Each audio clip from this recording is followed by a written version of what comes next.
Good evening everyone. Welcome to biology solutions with Surya Prakash. और आज हमें एक और 11th क्लास का एनिमल किंगडम का एक और बहुत इंपॉर्टेंट टॉपिक करने जा रहे हैं और वो है फाइलम प्लेटीहेलमिन्थेस।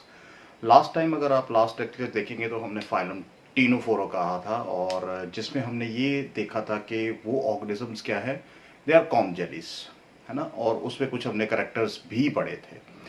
अब हम बात करते हैं बहुत ही इंपॉर्टेंट एक फाइलम की, और वो फाइलम है phylum Platyhelminthes. It is phylum Platyhelminthes. अब ये फाइलम है क्या, चलिए इसकी बात करते हैं।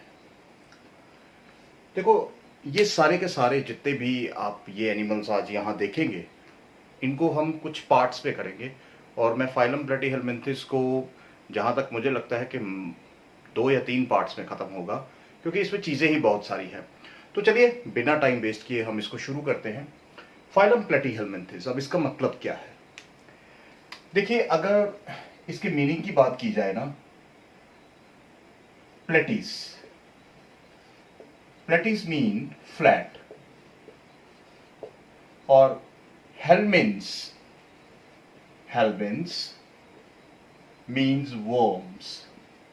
यानी ये वो ऑर्गेनिजम्स हैं जो सारे के सारे क्या है, फ्लैट वर्म्स है। They all are flat worms.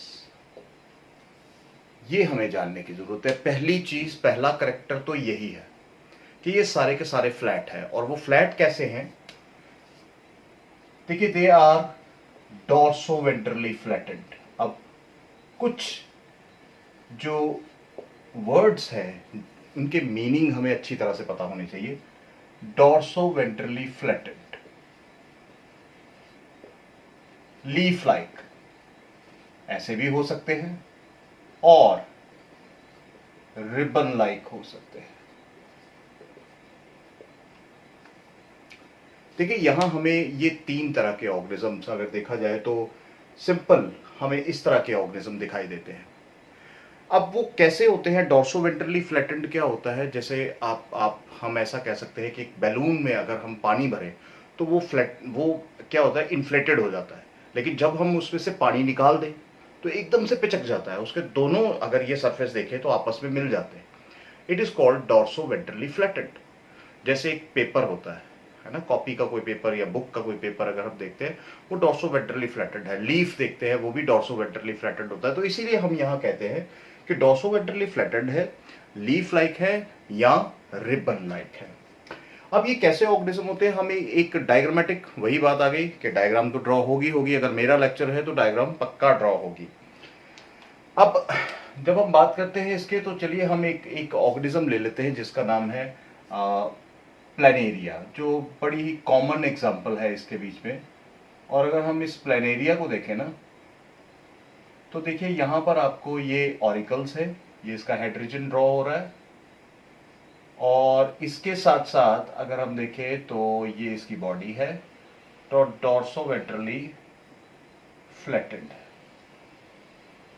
मैं दोनों साइड की बॉडीज को ड्रॉ करूंगा जिसमें आपको डॉर्सल और वेंट्रल दोनों साइड्स दिखाई दें।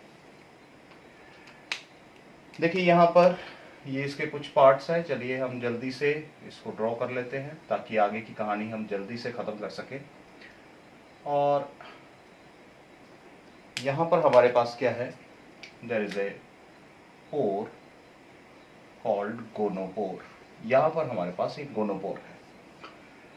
इसके अलावा हमारे पास यहाँ पर क्या है? We will find hair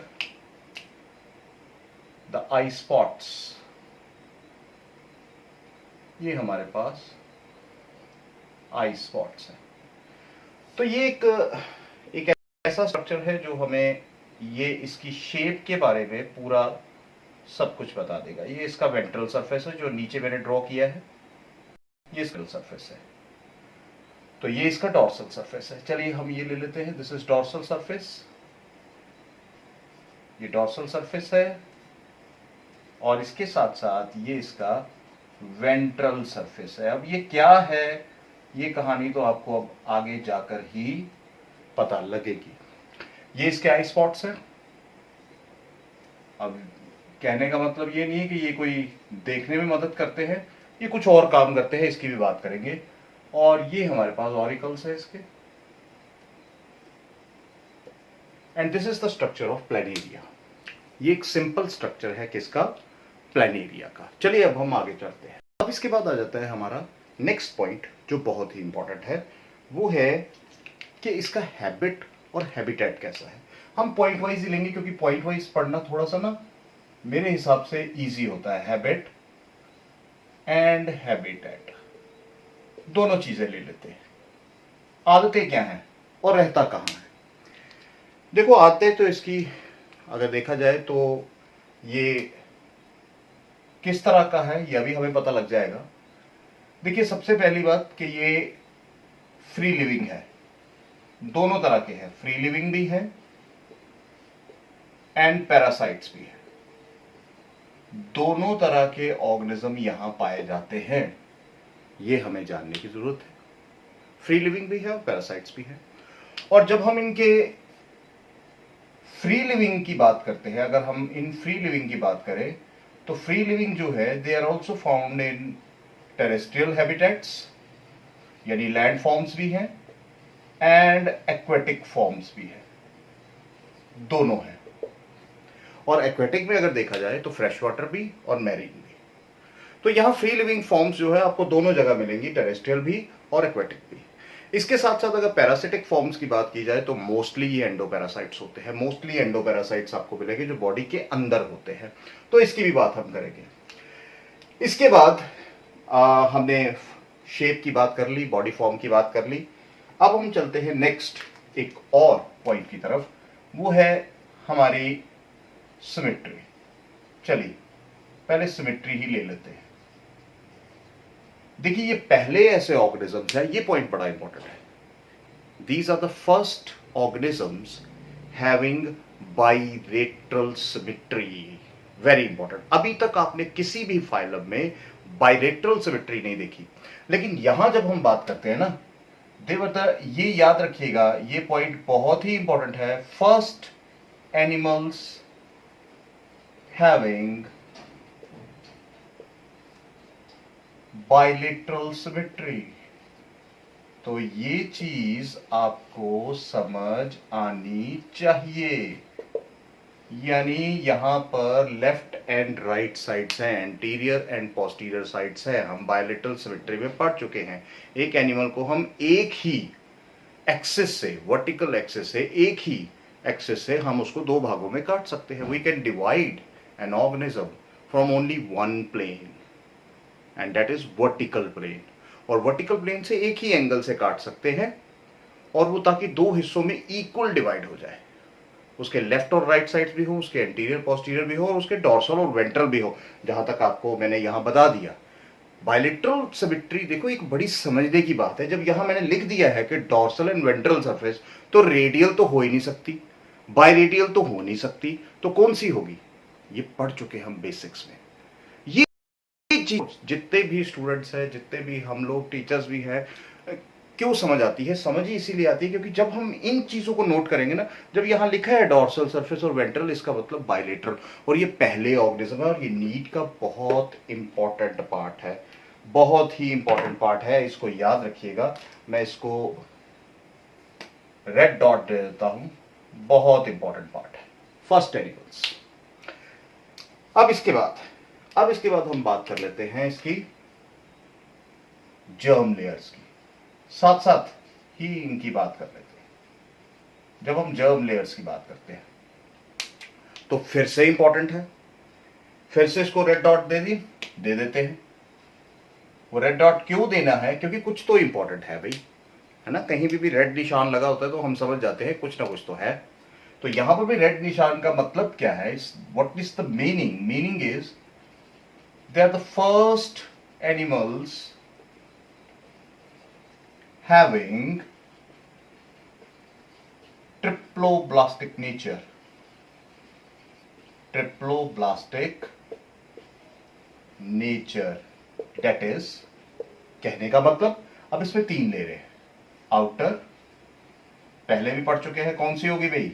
ectoderm. अब इसमें एक लेयर ऐड हो गई मिडल, मीजोडर्म, और तीसरी एंड इनर एंडोडर्म। तो देखिए यहां ये जानना बहुत ही जरूरी है। पहले एनिमल्स है जिनके पास ये तीनों लेयर्स है। क्लियर है? आई होप आपको ये भी समझ आ गया होगा। और ये दोनों पॉइंट्स बड़े इंपॉर्टेंट है, कई बार पूछा जाता है these are the first animals which are the first animals having germ layers, triploblastic nature और द सिमेट्री। तो ये चीजें आपने ध्यान में रखनी है। चलिए आगे चलते हैं। अब इसके बाद आ जाता है हमारा लेवल ऑफ ऑर्गेनाइजेशन। चलिए हम नेक्स्ट पार्ट ले लेते हैं, लेवल ऑफ ऑर्गेनाइजेशन। अब यहां देखो एक और इंपॉर्टेंट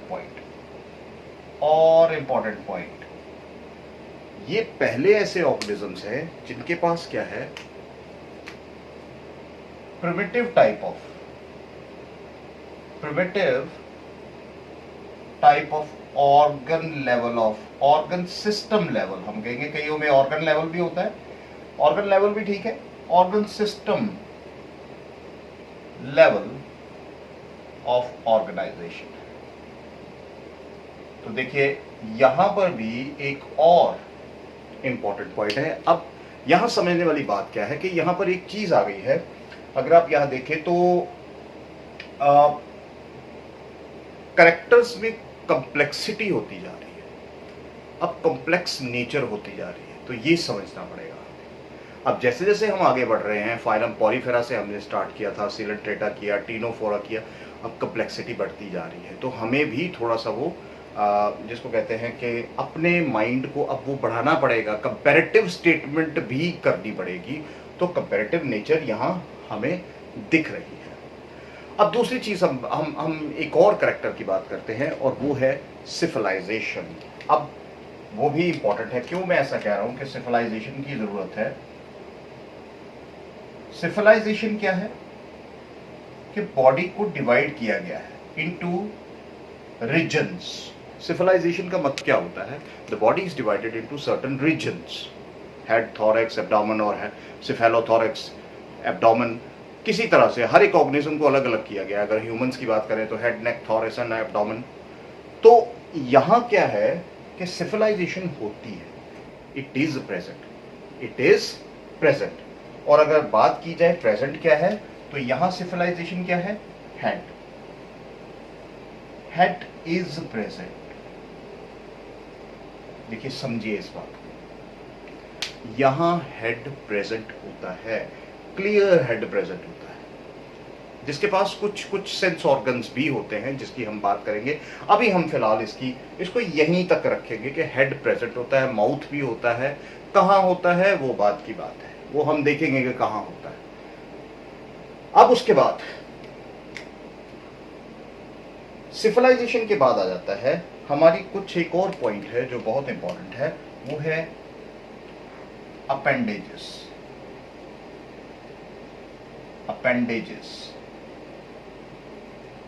क्या इसमें कोई अपेंडेजेस है? कहीं हमें दिख रही है? नहीं, अपेंडेजेस यहां पर एब्सेंट होती है, नो अपेंडेजेस। लेकिन कुछ ऐसे ऑर्गेनिज्म हैं उनके पास कुछ स्पेशलाइज्ड स्ट्रक्चर्स होते हैं। स्पेशलाइज्ड स्ट्रक्चर्स का मतलब क्या है? जैसे hooks, suckers for attachment, spines होते हैं, टीथ होते हैं। तो ये स्पेशलाइज्ड स्ट्रक्चर है, लेकिन इनको आप अपेंडेजेस नहीं कह सकते। However there are no appendages, but चलिए लिख लेते हैं, अपेंडेजेस नॉर्मली एब्सेंट है, लेकिन बट देखिए स्पाइन्स हो गए, teeth, hooks, suckers etcetera are present. इनके हर एक के अपने अपने फंक्शन हैं, हर एक के अपने अपने फंक्शंस हैं। तो आई होप आपको यहां तक तो समझ आ गया होगा कि हमने ये जो प्रीलिमिनरी करेक्टर्स करने जा रहे हैं, क्योंकि अभी जो जो मेजर पार्ट है वो हम कल करेंगे, लेकिन अभी भी कुछ करेक्टर्स बहुत सारे बचे हैं, उनको भी कंप्लीट कर लेते हैं ताकि इसको कोशिश करें कि हम 2 लेक्चर्स पे ही खत्म कर सकें। चलिए नेक्स्ट पार्ट ले लेते हैं हम। अब नेक्स्ट पार्ट क्या है? नेक्स्ट पार्ट में हमारे करेक्टर्स आ जाते हैं, जैसे इस डायग्राम को ऐसे ही बना रहने देते हैं ताकि हमारा एक माइंड जो है ना इसके ऊपर टिका रहे। ठीक है, टिकना चाहिए।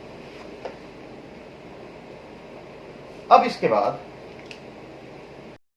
जो नेक्स्ट करेक्टर आता है वो है, इट इज सेगमेंटेशन। चलिए सेगमेंटेशन की बात करते हैं। क्या इसमें सेगमेंटेशन होती है? ट्रू सेगमेंटेशन की बात करते हैं। ट्रू सेगमेंटेशन होती है। ट्रू सेगमेंटेशन कहां होती है? हम पढ़ेंगे एनालिडा में। ट्रू सेगमेंटेशन कहां होती है? वो होती है एनालिडा में। और जब हम एनालिडा की बात करते हैं तो वहां क्या होता है कि ट्रू सेगमेंटेशन पाई जाती है। सो यहां पर अगर हम टेपवर्म को देखें, अगर हम टेपवर्म की बात करते हैं तो देखो, टेपवर्म का अगर स्ट्रक्चर देखा जाए ना तो वहां पर भी कुछ ऐसे स्ट्रक्चर्स, मैं ये सीधा नेक से बनाना शुरू करूंगा क्योंकि हेड तो उसमें होता ही होता है। नेक पर कुछ इस तरह की आपको सेगमेंटेशन दिखेगी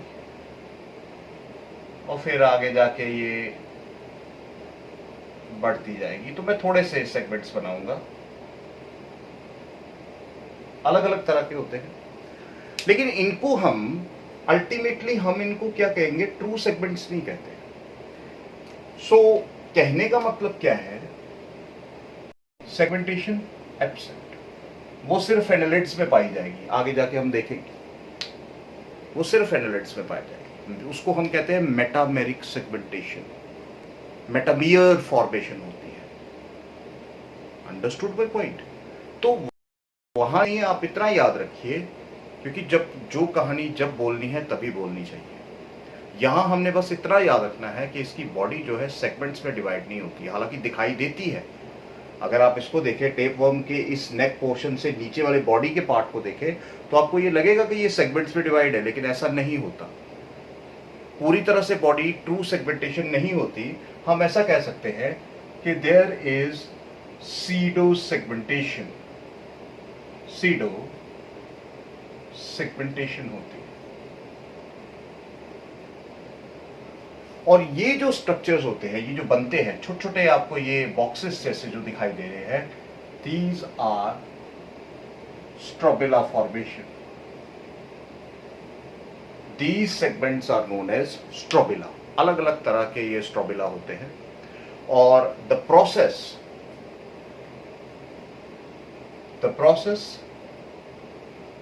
of formation of strobila, याद रखिए, इसे हम क्या कहते हैं? Is known as strobilization. तो ये जो सेगमेंट्स बनते हैं, इस प्रोसेस को हम क्या कहते हैं? स्ट्रोबिलाइजेशन कहते हैं। अब क्योंकि इसकी कुछ कहानी जो है ना, कुछ जो इसका पार्ट है वो हम कहाँ देखेंगे? वो देखेंगे हम बेसिकली क्लासेस में। तो यहाँ पर हम क्योंकि कैरेक्टर्स ही पढ़ रहे हैं तो कैरेक्टर्स की तरफ अगर ज़्यादा ध्यान दिया जाए तो वो ज़्यादा बेटर रहेगा। इसके बाद हमारे पास आ जाता है बॉडी लेयर्स। अब देखिए बॉडी लेयर्स कैसी। जब हम बॉडी लेयर्स की बात करते हैं ना तो देखिए यहां पर एक फर्क है। एक सिंगल एपिडर्मिस है, एक क्या है? सिंगल एपिडर्मिस है, लेकिन वो क्या है? मल्टी न्यूक्लिएट है। वो क्या है? मल्टी न्यूक्लिएट है। तो हम क्या कहते हैं उस multi nucleate single epidermal condition को? That condition is known as syncytial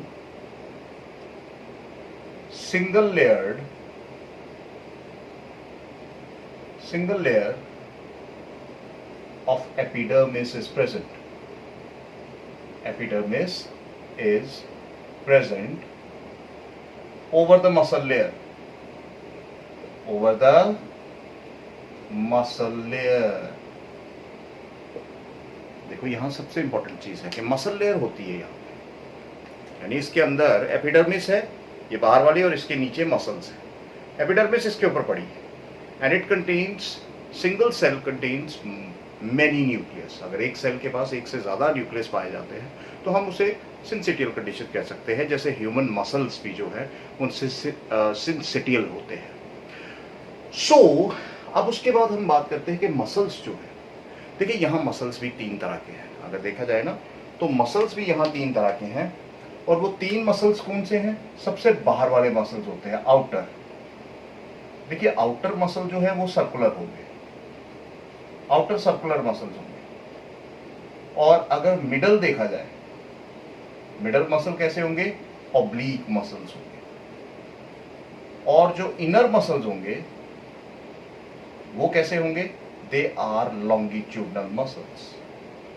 तो देखिए तीनों तरह के मसल्स आपको दिखाई देंगे, और ये क्या है? स्मूथ मसल्स है, ऑल आर स्मूथ मसल्स। लेकिन थ्री लेयर्ड मसल्स हैं यहाँ आपको ये दिखाई दे रहे हैं, आउटर सर्कुलर, मिडल ऑब्लीक, और इसके साथ साथ इनर लॉन्गिट्यूड। एक और चीज जो बड़ी इंपॉर्टेंट है यहाँ पे, वो ये कहने वाली है कि अगर हम इसके एपिडर्मिस की बात करें ना तो सिंगल लेयर है, ये तो हमने पहले कह दिया। लेकिन इसकी एपिडर्मिस के पास कुछ स्पेशलाइज्ड सेल्स होते हैं, specialised rod shaped cells, rod shaped cells, they are known as, हम इन्हें क्या कहते हैं? they are known as, red में लिख देते हैं, समझ जाइए, इंपॉर्टेंट है, रेप्टाइड्स। और ये रेप्टाइड्स क्या करते हैं? They secrete secretions, they secrete sticky adhesive secretion. और वो जो स्टिकी एडहेसिव सिक्रीशन होती है ना, वो बेसिकली किस लिए काम आती है? दैट स्टिकी एडहेसिव सिक्रीशन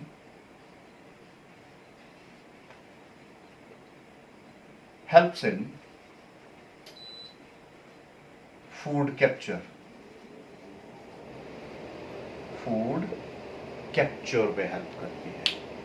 तो बड़ा इंपॉर्टेंट पार्ट है भाई, इसको समझने की चीज है, ये समझने वाली बात है। अब देखो एक और चीज बहुत देखा जाए तो ये सारी जो हमने यहाँ कहानी बोली है, all these points are very very important for your entrance examination as well as academic part. देखो ये चीजें लिखनी पड़ेंगी आपको, अगर आपको एकेडमिक्स में मार्क्स लाने हैं और या नीट को क्वालिफाई करना है ना, तो आपको कुछ चीजें तो लेना ही पड़ेगा। एनसीईआरटी फॉलो कीजिए, नो डाउट एनसीईआरटी फॉलो कीजिए, लेकिन उसके साथ साथ आपको कुछ थोड़े से अपने होराइजन्स बढ़ाने पड़ेंगे। मेरा मानना ये है, मोस्टली कहते हैं कि एनसीईआरटी को फॉलो कीजिए, फॉलो कीजिए, no doubt that is the best book, लेकिन उसके साथ आपको कुछ बेटर और गुड बुक्स को भी लेना पड़ेगा,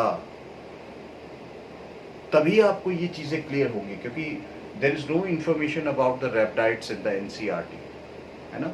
तो सिंपल से एक पॉइंट्स दिए होते हैं, आप उनको लेकर नीट क्वालिफाई नहीं कर सकते, आपको थोड़े से अपने होराइजन्स बढ़ाने पड़ेंगे। तो ये भी चीज याद रखिए, एनसीईआरटी फॉलो करनी ही करनी है, लेकिन उसके साथ साथ आपको मैंने कहा ना, कुछ बेटर और गुड बुक्स को भी लेना पड़ेगा। तो ये कुछ बेटर और गुड बुक्स की कहानी है ना। कुछ बहुत सारे टीचर्स की जो मुझे सिखाया गया, जो मुझे समझ आया, मैंने उनसे सीखा, और कुछ अपने 22-23 साल का एक्सपीरियंस है उसके साथ साथ चल रहे हैं। So this is all about the body layers. अब एक और पॉइंट कर लेते हैं, आज गर्मी बहुत है, आप मेरी हालत देख सकते हैं कि लाइट भी नहीं है।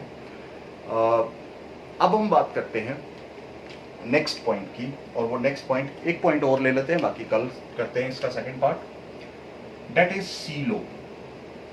मैं इसको क्यों कर रहा हूं? क्योंकि मैंने पहले ही आपको कहा, पहले आपको एक चीज बताई कि देखिए इसमें ट्रिप्लोब्लास्टिक है, और जब हम ट्रिप्लोब्लास्टिक कहते हैं ना, तब हमारे दिमाग में क्या आता है कि भाई इसका तो सीलोम होगा ही होगा, दे आर ट्रूली सीलोमेट्स होंगे, ये दिमाग में आता है कि मीजोडर्म है, मीजोडर्म अगर है, उसकी अगर स्प्लिटिंग हो रही है या पाउच फॉर्मेशन से हो रही है, तो शिजोसिलोम है या एंटीरोसिलस है, ये तो होगा ही होगा, ट्रू सिलोम तो होगा ही होगा। लेकिन ऐसा नहीं होता, कतई नहीं ऐसा होता।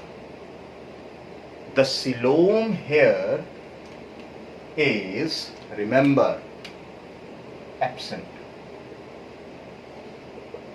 totally absent. फिर कहानी क्या है, थोड़ा सा तो समझना पड़ेगा। अब वो क्या समझना पड़ेगा, देखो, let us understand by the way of diagram. Again, diagram, देखिए, मान लेते हैं ये हमारे पास इनर लेयर है ना, एंडोडर्म जिसे हम कहते हैं, और इसके अंदर डाइजेस्टिव ट्रैक्ट होगा, और इसके बाहर ये आपको ये जो जगह दिखाई दे रही है, जो बाहर ब्लू में हम ड्रॉ कर रहे हैं, what is this, this is outer layer.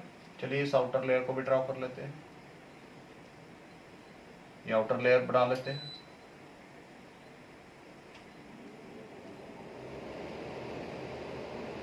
देखिए ये आउटर लेयर बना रहे हैं।